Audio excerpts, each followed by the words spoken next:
A guy points his gun at a goat, but the animal isn't scared at all.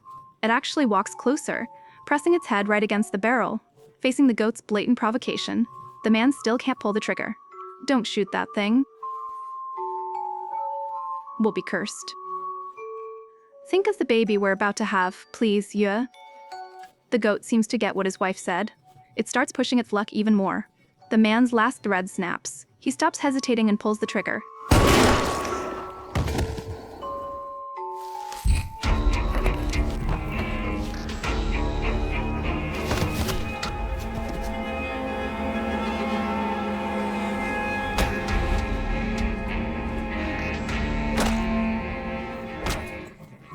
This happens in a small town in Argentina. Farm watchman Ped and his brother Jimmy suddenly hear gunshots from the woods. The sound was muffled, not like normal hunting rifles. In these times, gunshots mean something serious happened. The brothers didn't rush over at night. They waited until dawn. Then they grabbed their guns and dogs and headed toward where the shots came from. A strong stench of rot fills the woods. With their 2 hunting dogs, they quickly find the crime scene. What they see makes their skin crawl. It's a body cut clean in half at the waist. The break is perfectly smooth. No way an animal did this. Only an extremely sharp blade, combined with tremendous brute force, could do it. Then, next to the body, they find an old wooden box. Inside are oddly shaped metal devices. They look kind of like exorcism tools. Ped forces himself past the nausea and pulls a notebook from the body. A map is tucked inside, along with a copy of an ID card. From the info, the cleaner who died was sent by the government, and his destination this time was Maria's house, up on the hillside. Maria moved here a year ago, raising her 2 sons on her own, barely interacting with the townsfolk. To get to the truth, the brothers grabbed their notebooks and headed for Maria's cabin. Maria herself opened the door, her eyes full of wariness, constantly trying to shoo them away. Until Ped showed her the copy from the dead man, Maria's tense expression finally eased a little.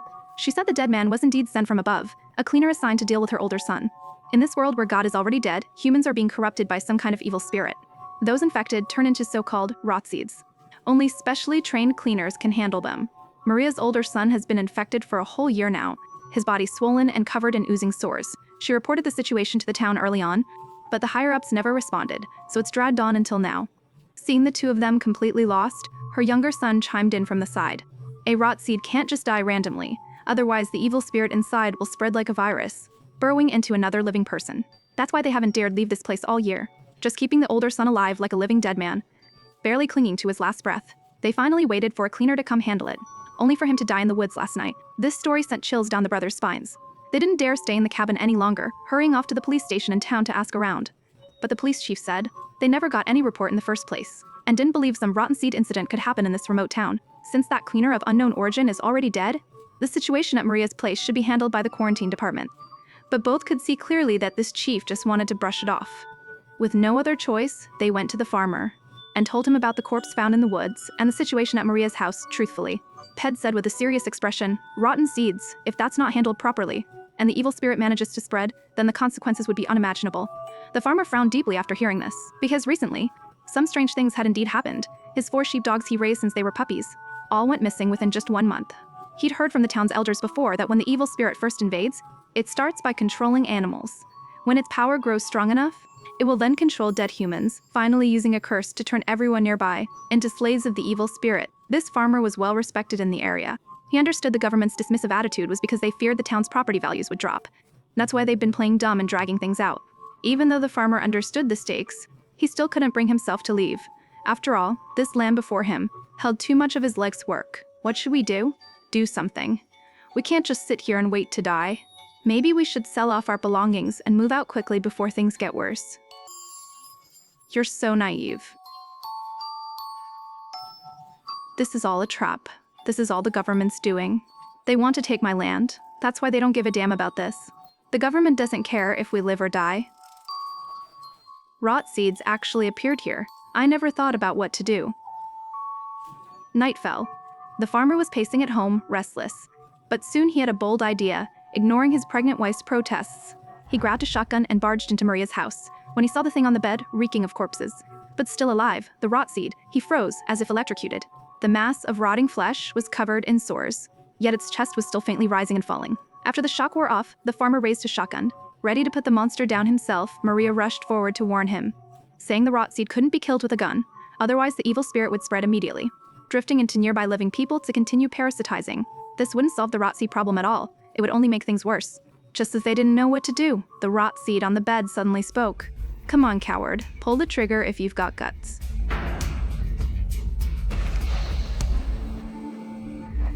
I'll crawl into your pregnant wife's body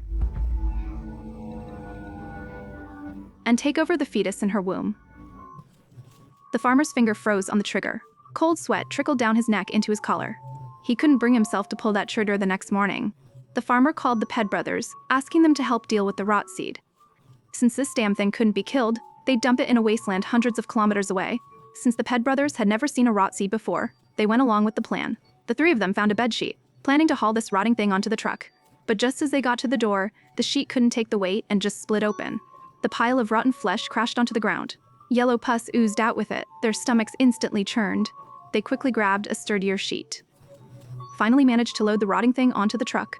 The farmer didn't dare waste any time. Immediately headed toward the wasteland hundreds of kilometers away. Right now, in the truck bed, it's like sitting next to a ticking time bomb, putting everyone on edge. Luckily, nothing went wrong along the way, which made the farmer let his guard down. "You did good. That was the right call. Watch out, watch out. Damn it. Did we hit him? Where did this kid come from? The little brat's heading to school. You little punk." The guys in the truck were panting hard. Close call, but they made it. Soon, they reached a stretch of wasteland. Nothing here but wind, sand, and dead grass. Dumping the rotting thing here couldn't be more perfect, but when they opened the back of the truck, Boo said, they found it completely empty. The rotting thing that had been wrapped up tight was gone. Jimmy caught on first Saeed. They must have flung it off the truck when they swerved to avoid the kid. The brothers planned to head back along the road to look for it. But the farmer didn't want any part of it. He said the spot where they almost hit the kid was a full 300 kilometers from the farm. Even if some evil spirit was involved, it couldn't trace back to them. He wasn't about to haul that disgusting pile of rotten flesh again. Then they all headed home. The brothers were still shaken. They both had a bad feeling something terrible was about to happen. The next morning, something was clearly wrong at the farm. A goat was staring the wife down, obviously under some kind of evil influence. The farmer grabbed his shotgun, and that's exactly what led to the scene at the beginning. With the goat dead, the evil spirit moved into the wife, her and the baby in her belly. They both died right there on the farm. Another day passed. Ped and Jimmy were sitting at home, and that uneasy feeling just kept growing, even though neither of them knew anything had happened to the farmer yet. This sense of doom hanging over them wouldn't let them relax. Then came a frantic knock at the door. It was Maria's youngest son. The kid was trembling, standing in the doorway, saying his mom had gone missing. He was too scared to stay in the cabin alone, so he ran to the farm for help. But the moment he got there, he found the farmer and his wife already dead. Now he had nowhere to go. So he came here begging to crash for the night. Jimmy immediately shot him down. He figured with some evil spirit lurking around, it was better to play it safe. But Ped had kids of his own, so he couldn't bring himself to turn the boy away. Instead, he came up with a compromise. Let him sleep in the saddle shed out in the yard, and leave first thing when the sun came up. That's when Jimmy noticed. The boy had a revolver tucked into his waistband. Just to be safe, he confiscated that gun too. And Jimmy also suspected that the kid right in front of them was probably hiding something from them. The two went back inside and exchanged a look, both reading the same thought in each other's eyes. The plan to dump the rot seed had failed, which meant the evil spirit had followed them back to town. They couldn't stay here any longer. They had to leave as soon as possible, and absolutely couldn't bring anything that might be tainted by the evil spirit. The next day, just as dawn was breaking, the brothers started the car and headed toward town. Ped said he had to stop by his ex-wife's place first, to pick her and their two sons up. But when Ped knocked on the door, he was blocked by his ex-wife's current husband. Ped didn't have time to argue with him, so he just forced his way in. He shouted his ex-wife's name, while stripping off his clothes that might be tainted by the evil spirit. His ex-wife heard the noise and came to the living room, startled by Ped standing there naked. Ped said with a dead serious face that rot seeds had appeared in town. If they didn't want to die, they needed to grab the kids and run with him. Faced with such an absurd explanation, his ex-wife naturally couldn't buy it. Their argument grew more and more heated, and neither noticed the dog in the house sniffing around Ped's old clothes. After burning all those clothes, Ped told his younger son to go upstairs and pack, and to bring his older son, who had been disabled since birth, down too. Then Ped warned the two of them again that something had already happened to the farmer's family. The evil spirit would spread throughout the whole town. Just as the two were still hesitating about whether to trust Ped, the current husband's youngest daughter was off to the side playing with the dog. The ex-wife felt that Ped had disappeared for 4 whole years and never sent a single cent in child support. Now he shows up and wants to take the kids. He's just trying to mess with their lives on purpose. Hearing the adults argue, the little girl naturally had no idea what was going on. She could only innocently watch the dog beside her. Foo, foo.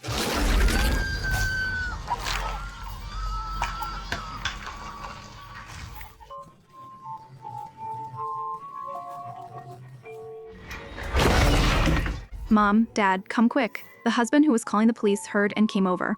But before he could figure out what was happening, he saw his daughter being dragged out of the house by the dog. He quickly ran after them outside. Ped knew the evil spirit must have followed. He had no way to fight it. He could only go back to the room and forcibly take his disabled eldest son with him as they were gathering their things to leave. The current husband came running back, face red with anger. He pulled out a shotgun, planning to kill the dog and rescue his daughter. Ped quickly stepped in to stop him, saying if he shot the dog with a gun, the evil spirit would spread even faster. Since the current husband only had this one precious daughter, he couldn't bring himself to listen to Ped. Seeing things going badly, he quickly changed plans and chased after him. But when he found them, he discovered the dog was already lifeless. A deep sense of powerlessness washed over him. All he could do now was hurry and take the child away. But as soon as he got back to the doorway, he found the girl who had clearly been dragged away somehow appeared right before us, completely unharmed. Looks like this evil spirit has set its sights on the ex-wife's family. Ped knew his persuasion was useless, so he took his younger son back inside and used a tub of ice cream to trick his older son into telling him where the car keys were. Meanwhile, the ex-wife had calmed down a bit, but the little girl, back from the dead, whispered in her ear that Daddy was about to run them over. Daddy is gonna drive back here. And then, boom, Ped pushed his two sons into the car, getting ready to leave, when the ex-wife's husband suddenly showed up and ran straight into the mother and daughter, smashing them to bits. Daddy, what happened? After the violent crash, the husband behind the wheel slowly came back to his senses. He had no idea what just happened. He only saw the little girl he'd supposedly run over, bouncing around alive at the door. Such a bizarre scene made Ped not want to stick around. He quickly grabbed his two sons and fled the town that was about to become hell on earth. Before long, Ped arrived at his mother's house. His brother Jimmy and his mother had been waiting at the door for a while. When his mother asked what happened, Ped didn't dare tell her about the ex-wife's death, but about the rot spawn, he told her everything he knew. His mother didn't believe him at first. She figured a place this remote wouldn't really attract an evil spirit, but seeing the terrified looks on her grandsons' faces, she finally accepted the truth. The youngest son asked curiously what a husk was. Although his mother had never seen one, she had heard plenty of rumors about them. She sighed and said slowly, "A husk is a person possessed by an evil spirit. They crawl into the body of someone about to die and use that shell to give birth to themselves. When the time is right, they emerge reborn from the husk's body." Then the mother shared 7 rules for dealing with husks. First, don't use electric lights. Second, don't go near any animals. Third, don't take any of the husk's belongings. Fifth, don't call the evil spirit by its true name. Evil spirits have names? Of course. Lucifer, Mom. Azrael, Mom. You're calling out their names? There's another very important rule. 6th, don't shoot them with firearms. Stop it, Mom. Don't say any more. That's all of them. Earlier, to keep the disabled older son quiet, Ped had promised to buy him apple-flavored ice cream, but when they got to the supermarket, they found that flavor was already sold out. This made the older son's emotions extremely unstable, and he kept making muffled, unclear groaning sounds. Just then, the mother's phone suddenly rang. The person calling, unexpectedly, turned out to be Ped's ex-wife. "Daddy, I want to talk to Mommy." "That can't be her." "Daddy, I want to talk to Mommy." "That's not your mommy." Ped grabbed the phone and left the car to ease the younger son's worries. It really was his ex-wife's voice on the line, but the words were vicious, something no ex-wife would ever say. "The kids can't see you, and they never wanted to find you. They don't want to live with you. Don't you get it? That's why I sleep with anyone who'll have me. You're completely useless. You're nothing but a coward. You dumped a disabled kid on me. Then you abandoned him yourself." The ex-wife cursed Ped with the cruelest words, saying he couldn't protect anyone. She'd definitely take those 2 kids away. Hearing she was going to take the kids, Ped finally snapped. He smashed his phone to pieces, even though he knew it was an evil spirit wearing his ex-wife's body. What she said still cut deep. After all, he hadn't been there for his kids, and now he'd indirectly caused his ex-wife's family's death. The heavy guilt was slowly breaking him apart. Luckily, after some coaxing from Jimmy, Ped pulled himself together a bit. They knew they needed enough money before they could get any further. Jimmy took Ped to find a woman named Mirta. She used to be Jimmy's teacher. The two even dated back in the day. After hearing about Ped's family situation, she agreed to let them stay for now. But if they wanted to borrow money, they'd have to wait until Monday when the bank opened. Even though they were already far from town, Ped still felt it wasn't enough. He thought they needed to go further to be safe. Myrta was a woman who'd seen a lot. She'd even dealt with the rot firsthand. But she never mentioned any of that to Jimmy. Soon it was late at night. Since the disabled eldest son refused to go inside no matter what, Pedro had no choice but to stay in the car with him. Everyone followed the rules the mother had laid down. No electrical appliances inside or outside the room. Only a few candles were lit for light. But they still managed to overlook something. Because the toy in the youngest son's hands was glowing with a faint blue light. The eldest son in the car stared blankly at the woods. Suddenly, a figure approached outside the window. In the bedroom.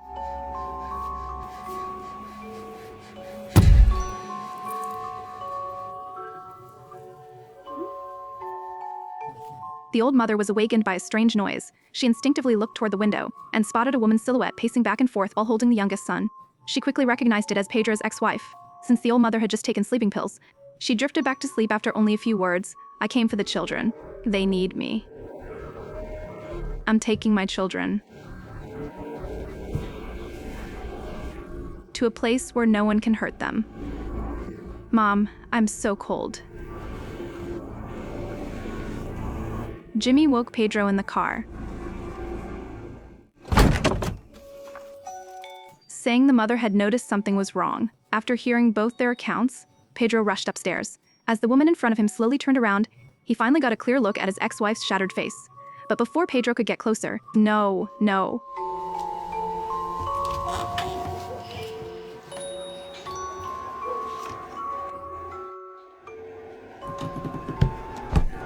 Pedro immediately ran downstairs, but couldn't find any trace of the mother and son. Suddenly, the eldest son's screams came from nearby. He ran desperately back to the car, but found the car already soaked in blood. Fortunately, the son inside was unharmed. Luckily, the son inside is fine, just sitting quietly, lost in thought. Myrta was woken up by a noise outside. She wasn't sure what had happened. But when she saw the disabled boy in the car, her face immediately darkened. She said she was absolutely certain. A demon must be growing inside him. As the car door slowly opened, the boy's fingers were already curled up tight. She'd seen similar cases in autistic people before. It means the demon is trying to take over the body, since disabled people react more slowly. The demon hasn't fully controlled him yet. At this point, Myrta stopped hiding it and revealed her other identity directly. Turns out she's the cleanser people talk about. She knows those so-called rules very well. And the most crucial one, Rule 7, is to never fear death. Then Myrta cut right to the chase. Because Ped has been terrified his sons will be killed. The demon followed that fear right to him. If Ped goes looking for his wife and kids, he'll fall right into the demon's trap. The best thing to do now is solve the problem at its source. Find that original rot seed, then purify it with a ritual tool. Right now, the demon can only control people's minds. But once it fully grows and takes shape, the consequences will be unthinkable. After a quick discussion, the three decided to split up. Jimmy would drive to find his nephew, while Ped would go with Myrta to track down the source of the evil. On the way to their destination, Myrta shared her past. Turns out years ago, a rot seed had already appeared in the town. The priests and the church were completely powerless to fight back. They lost the people's trust and quickly faded into obscurity. Watching the town about to fall completely, a few old monks stepped forward. They picked out the gifted ones one by one and taught them the ways of purification, and Myrta was one of them. She had been in this line of work for 20 years. Ever since her husband died in a purification ritual, Myrta retreated to the suburbs, grief-stricken over losing her husband. She thought she could live out the rest of her days in peace. But fate came knocking anyway. By now, Jimmy had followed the trail to another nearby town. It was dead silent here, clearly already taken over by evil spirits. Suddenly, a woman's figure appeared before him. She staggered forward, with chunks of flesh dropping at her feet. As he got closer, Jimmy was horrified to find she was scooping out her little nephew's brains and shoving them into her mouth in big handfuls. Jimmy's heart was in his throat. He slowly brought the car to a stop. After confirming his little nephew was completely dead, Jimmy could no longer hold back his rage. He floored it and rammed straight into the woman. She was instantly smashed into a bloody pulp, but her head slowly turned toward Jimmy in the car, at an angle that should have been impossible. Meanwhile, the old mother waited anxiously at home. She prayed her children and grandchildren would be safe, but the next second, she saw her grandson, who had been disabled, walking toward her with perfectly normal legs, saying he wanted something hot to drink. The old mother's face instantly froze. It seemed her grandson was now fully possessed. At the same time, Ped arrived at the spot where the rot seed had been dumped. There was no trace of the rot seed by the road, so the two of them tracked it all the way to a nearby school. They didn't dare turn on their flashlights. They could only try searching in the dark. Ped peered inside through the window. To his shock, the pitch-black classroom was packed with children. The scene was downright terrifying. The two of them mustered up the courage to go inside, but the kids just sat there without moving. Just then, Myrta noticed something. There was a layer of white lime scattered on the floor. This kind of lime is often used to mask the stench of corpses, so Myrta was pretty sure.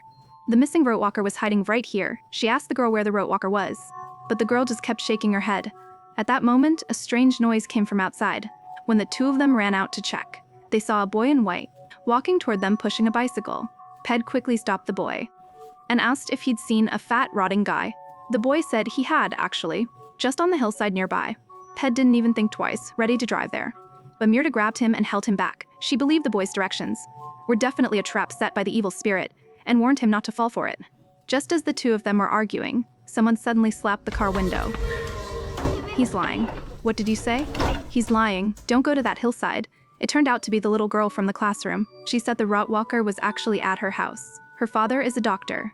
The Rotewalker is getting treated there. The two kids were pointing in opposite directions. Ped couldn't tell who was lying at all. Desperate to save his son, he was slowly losing his mind, and finally chose violence to force out the truth. Luckily, Myrta stayed clear-headed. She knew both kids were lying. Being so eager to send them away meant the rot was definitely hidden in the school. After Myrta's analysis, Peter went back inside with her. They stared at the white chalk on the podium and finally got it. The rot was probably hiding under the floorboards. They pried them open. A pile of adult corpses was inside, and that swollen, pus-filled rot was buried right at the bottom. Myrta had seen some stuff before, but this scene still made her heart skip a beat, hard. To purify it, you stab a special blade into the swollen back of the neck. Too many corpses were piled on top, so Peter had to move them one by one. Soon that swollen face appeared. Myrta told him to pull the rot out a bit, just enough to see the back of its neck. But this 300-pound blob of rot? Peter couldn't budge it. Then the rot suddenly spoke. It dropped Peter's darkest secret on him. You coward, you tried to kill yourself and your disabled kid. You can do the same to me. Shut up, you bastard. Those words hit Peter right in the gut. He just wanted to finish the purification fast and shut the rot up. Then the girl from earlier showed up again, saying there was a fire axe in the office. Myrta warned him not to trust her, but Peter ran to the office anyway, just to shut the rot up. The fire axe wasn't there, obviously, but when he tried to go back and keep moving the corpses, the door was already locked by the kids. Through the glass, he saw Myrta was dead. She didn't even have time to scream before countless small hands dragged her outside. By the time he smashed the window and got the door open, it was too late. Only a glaring blood-stain was left on the floor. Then the rot spawn crawled out from the corpse pile. It kept provoking Peter with words. Its goal was to enrage him and get itself killed. Peter finally snapped. He smashed it into a pulp in just a few hits. After his emotions calmed down, Peter realized he'd fallen right into the trap.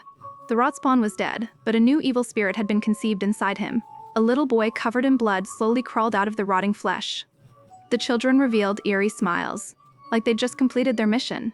The evil spirit boy walked up to Peter. His fingers were covered in fresh blood. He smeared 4 bloodstains on Peter's forehead, like he was marking something that belonged to him. Then the boy turned around and led his followers deep into the forest. Peter returned to the house in a daze. Jimmy happened to arrive back at that exact moment.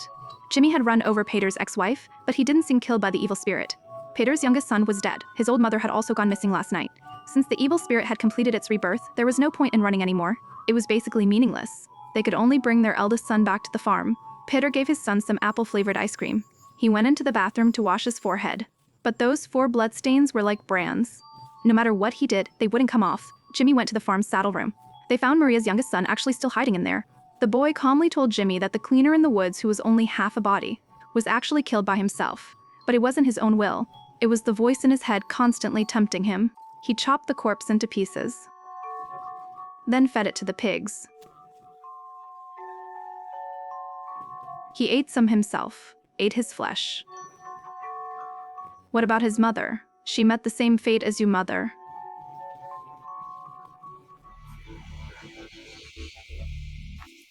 Meanwhile, the disabled eldest son was just eating his ice cream. Suddenly, something got stuck in his throat. Pedro quickly tried to clear it with his fingers. As the foreign object was pulled out, he instantly understood everything. That object was the old mother's hair. Pedro staggered out of the house, fell to his knees, completely broken. In just a few short days, he'd almost lost everything. Facing such a powerful and cunning evil spirit, the brothers' efforts were basically a joke. and the blood mark on his forehead signaled that misfortune was far from over. The evil spirit would stay with Pedro until the day he died of old age and illness. All Pedro could do was carry the weight of everything he'd lost, and keep struggling to survive on this blood-soaked land. Abyss. Waiting for the next time night falls. Evil Lurks is a horror film with a highly subversive core premise and its chilling atmosphere. It all comes from a world where God's dead, and evil always wins in the end. Everyone's just struggling in the dark, no safety. Possession works like a virus here, spreading through contact and rule breaking. It flips every horror rule we thought we knew. No safe zones, kids aren't innocent anymore. They're not safe either. Demons love using kids as vessels. Easy to possess, and they use that innocence to hurt others. The newborn spirit spares Ped, but brands him with 4 bloody marks on his head. You could see it differently. Those marks are the demon's way of rewarding Ped. A thank you for his key role in its birth. Sounds a bit ridiculous, I know, but it's not entirely baseless. Mirda, the cleaner, once made it clear. Because her eldest son is disabled, the demon might get lost in his brain. But the ending proves that totally wrong. After the eldest son spits out Grandma's hair, he quietly glances at Ped's reaction. That look definitely doesn't belong to a disabled person. It shows the evil spirit has fully taken control of him. The reason it never showed before is just that the evil spirit hadn't had enough fun yet. At the same time, this foreshadows the evil spirit has always been lurking inside the eldest son, and he'll eventually become the next rot.